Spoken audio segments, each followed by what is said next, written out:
Olá, boa tarde. Uma cultura de gestão e liderança à luz do amor ao próximo. É este o tema do 6º Congresso da ACES, a Associação Cristã de Empresários e Gestores, que vai decorrer nos dias 5 e 6 de junho, que daqui a pouco será apresentado por Jorge Lima Monteiro neste programa. Antes, mostramos-lhe outros temas da atualidade religiosa. Reforçar a dimensão comunitária e os ministérios de serviço, a aposta da Diocese da Guarda, que assinalou o seu dia diocesano. Foi em frente da Catedral da Diocese que se concentraram os representantes das diversas comunidades. Um momento celebrativo em que Dom Manuel Felício fez questão de sublinhar a importância de cada um contribuir para a construção da sua comunidade cristã. Nós temos que ser um povo, uma comunhão de ministérios ao serviço da comunhão dos fiéis.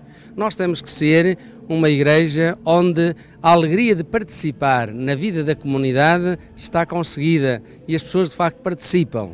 As pessoas não apenas recebem, mas dão, numa participação ativa.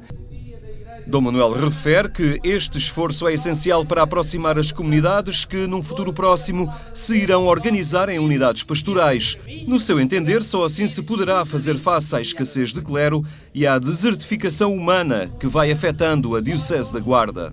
Quando eu cheguei aqui, tinha 180 sacerdotes, eu neste momento tenho 140, não é? Portanto, quer dizer que os que se ordenaram não preencheram os lugares. Mas também é verdade uma coisa, nós podemos, valorizando os ministérios, valorizando a partilha de recursos humanos e materiais, valorizando, digamos assim, este conjunto de paróquias, aos quais ainda nos chamam unidade pastoral, mas que há de vir a ter esse nome, nós podemos, por um lado, valorizar o ministério sacerdotal, também valorizar os outros ministérios, a começar pelos diáconos permanentes, temos 17, e outros ministérios laicais, porque isso é que faz com que a nossa igreja seja uma comunhão de ministérios ao serviço da comunhão de fiéis. Na Guarda, este dia da Igreja Diocesana quis destacar os diversos grupos de pastoral que trabalham na Diocese. Uma pequena feira mostrava as comunidades religiosas que o Bispo destaca como um contributo muito válido para o desenvolvimento pastoral. Eu neste momento estou a passar por cada uma dessas comunidades, dialogo com as religiosas e com os sacerdotes religiosos e também temos alguns irmãos sobre formas de nós otimizarmos a presença deles no meio de nós para fazer com que as nossas comunidades cresçam. Aliás, essa é a grande intenção, o grande objetivo proposto às comunidades, à vida religiosa, é que se insiram em projetos e programas de renovação e de consolidação da vida da Igreja, não é? Onde quer que se encontram. De maneira que, para mim, é um sinal de muita esperança, esse potencial que nós temos na Diocese, mas está longe de ser optimizado e espero que este ano da vida consagrada nos ajude a optimizar a participação das comunidades religiosas na vida da Diocese. O dia concluía com a Banda Jota, este grupo musical da Diocese, que é referência no panorama musical cristão. Queria também sublinhar o impulso pastoral deste dia da Igreja Diocesana.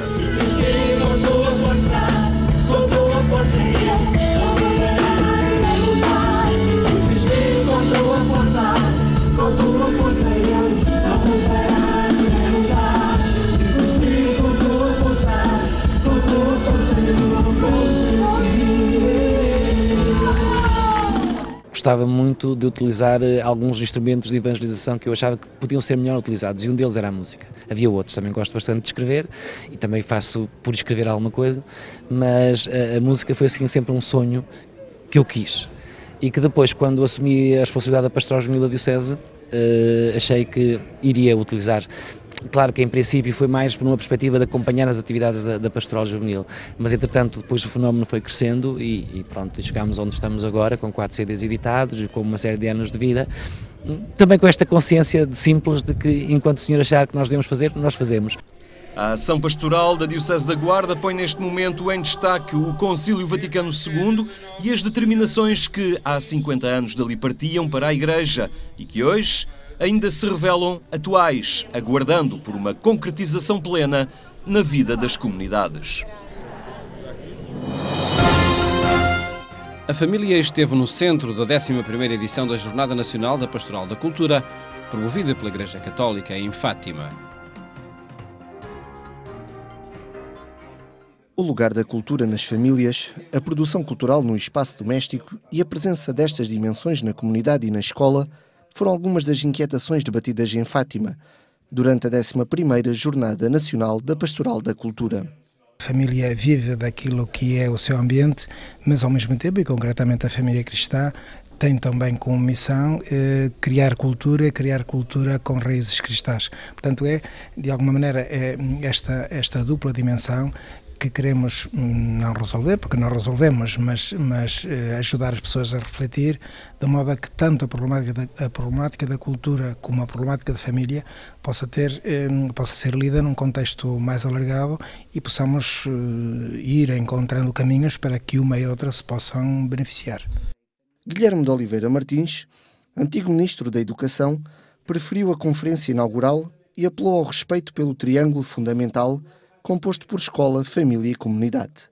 Uma dinâmica que exige o respeito pelas diferenças. O mundo contemporâneo nos dá motivos e razões de esperança, de alegria, mas também de perplexidade, de dúvida. E afinal, para que nós percebamos que o centro da vida está na dignidade das pessoas e o que tem mais valor ao que não tem preço, nós temos de partir da compreensão do outro e da compreensão das diferenças. A jornada contou com a presença do cronista João Miguel Tavares, pai de 4 filhos, o qual confessou que procura deixar como legado uma sabedoria prática capaz de iluminar o agir.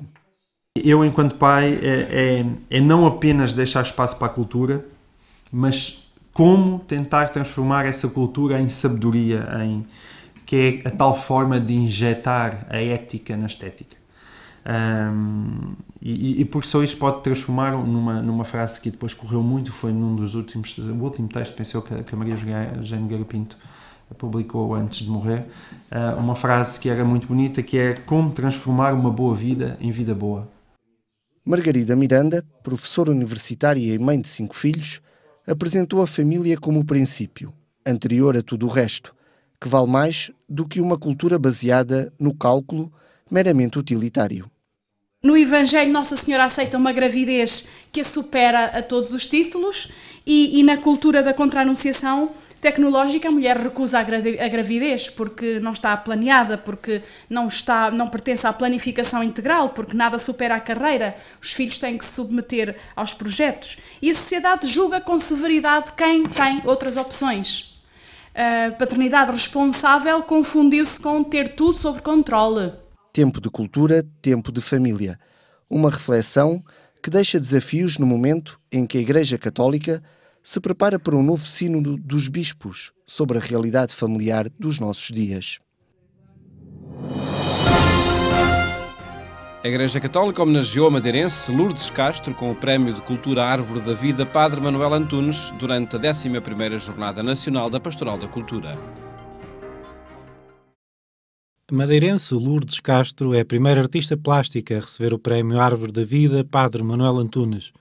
A sessão simbólica decorreu no final da 11ª Jornada Nacional da Pastoral da Cultura, evocando um percurso de vida e criação artística. Lourdes Castro tem longa e representativa carreira como artista plástica que, com ancoragem na década de 60, alcança progressivamente notoriedade em Portugal e no estrangeiro. É reconhecida como figura cimeira pelos seus pares e pelos melhores estudiosos e críticos das artes visuais. O experimentalismo e o caráter inédito da sua obra, com forte sentido poético e autoral, surgem dominados pelo desígnio e pela capacidade de nomear plasticamente o objeto e de, ao mesmo tempo, aprofundar a ruptura com a noção tradicional de escultura. O Prémio Árvore da Vida, instituído há 11 anos pelo Secretariado Nacional da Pastoral da Cultura, visa realçar um percurso ou obra que reflita o humanismo e a experiência cristã. Em edições anteriores, distinguiu, entre outros, o cineasta Manuel de Oliveira, o jornalista Francisco Sarsfield Cabral, o pedagogo Roberto Carneiro ou o arquiteto Nuno Teotónio Pereira. Nascida no Funchal em 30, indissociável do panorama plástico português e internacional que cruza o projeto da revista KWY, uma constante e pessoalíssima experimentação, faz com que Lourdes Castro habite com toda a intensidade a sombra, permitindo-nos descobrir como esta é um material com uma força pictórica específica capaz de deslumbrar, de desassossegar, interpelar. A arte de Lourdes Castro ultrapassou fronteiras, dando origem a uma poética da espiritualidade cristã, na reformulação de linguagens plásticas que se tinham esgotado. Obrigado, Lourdes Castro, por nos fazer aproximar, com uma delicadeza plástica tão subtil, desta rede de alusões contemporâneas que faz da ideia de pintura um espaço em movimento. Caminho em direção a objetos anónimos, utensílios com que cada um descobre a vontade de ficar de bem consigo e em paz com a sua própria sombra. O Prémio Árvore da Vida, Padre Manuel Antunes, com um valor de 2.500 euros, vai ser entregue à artista em data próxima, dado que Lourdes Castro não teve possibilidade de marcar presença em Fátima.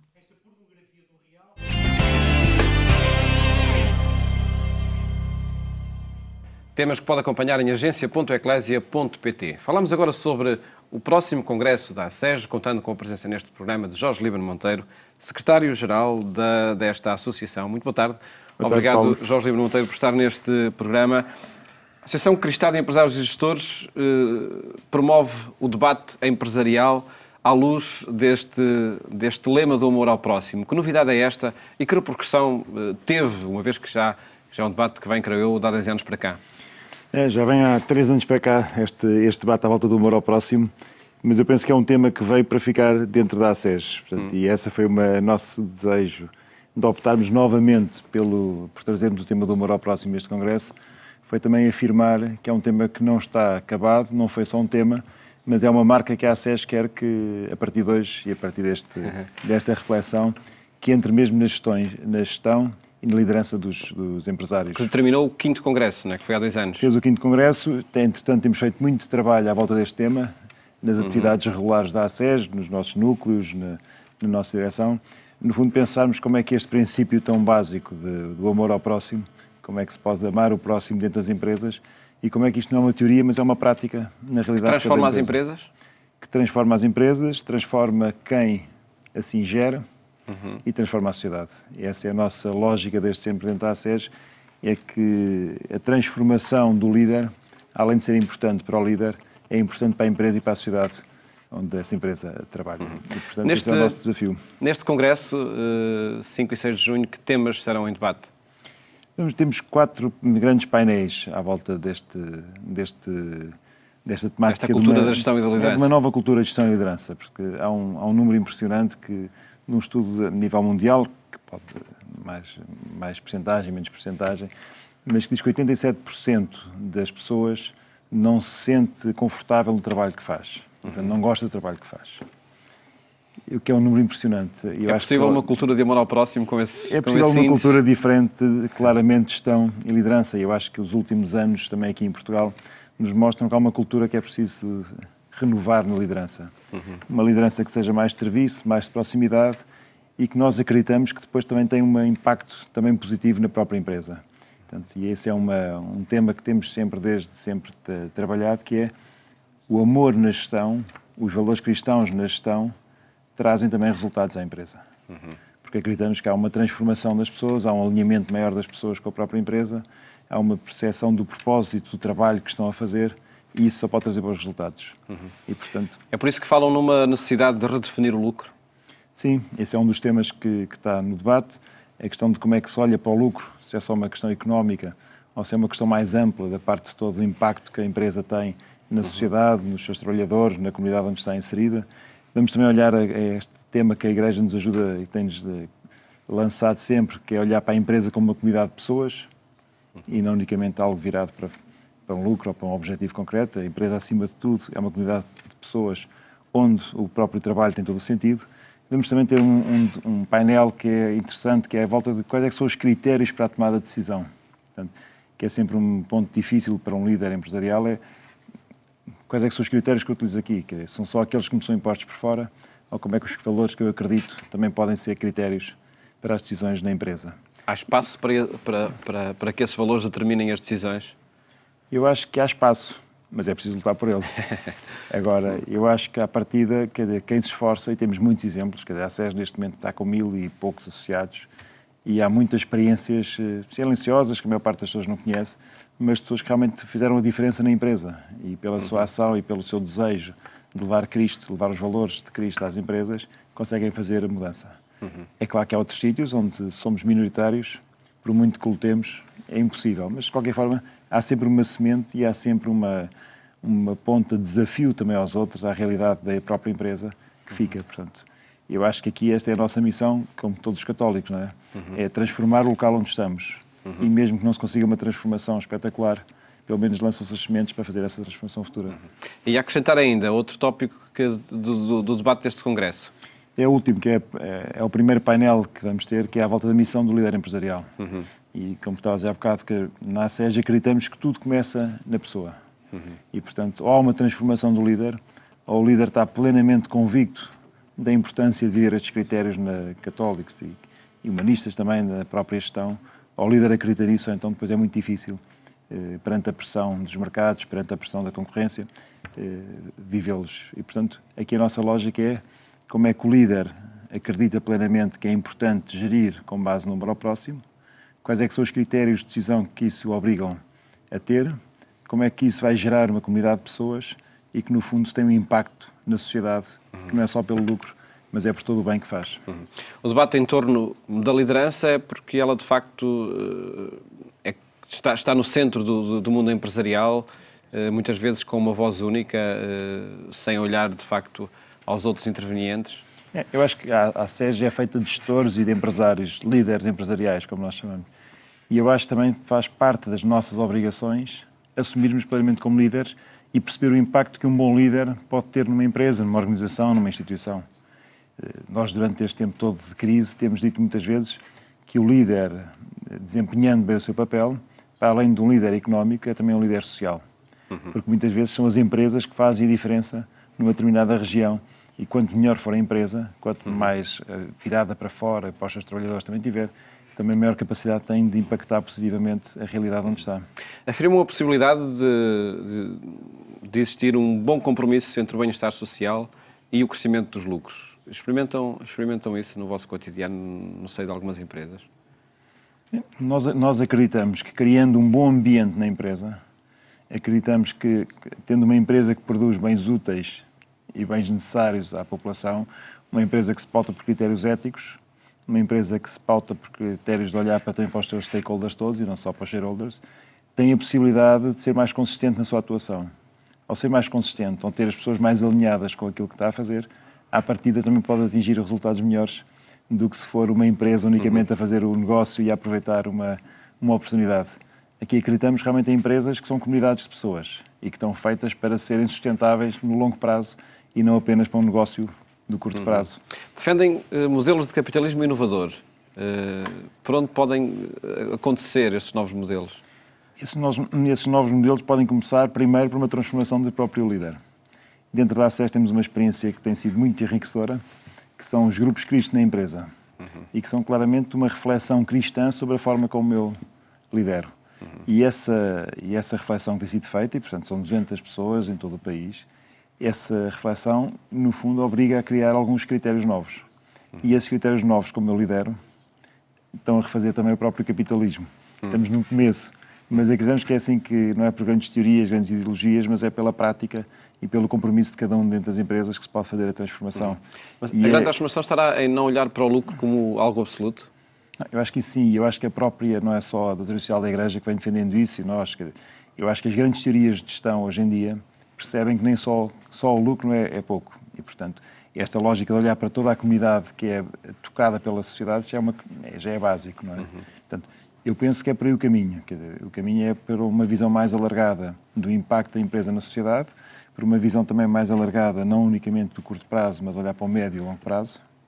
E, portanto, isso vai dar uma consistência diferente às próprias empresas e vai transformar o capitalismo. Agora, isto é um caminho longo, é preciso acreditar no longo prazo e perceber que cada um de nós tem que fazer pôr as mãos ao caminho. E é interessante, agora só, o congresso deste ano, portanto, dos 16 intervenientes, 10 deles fazem parte destes grupos.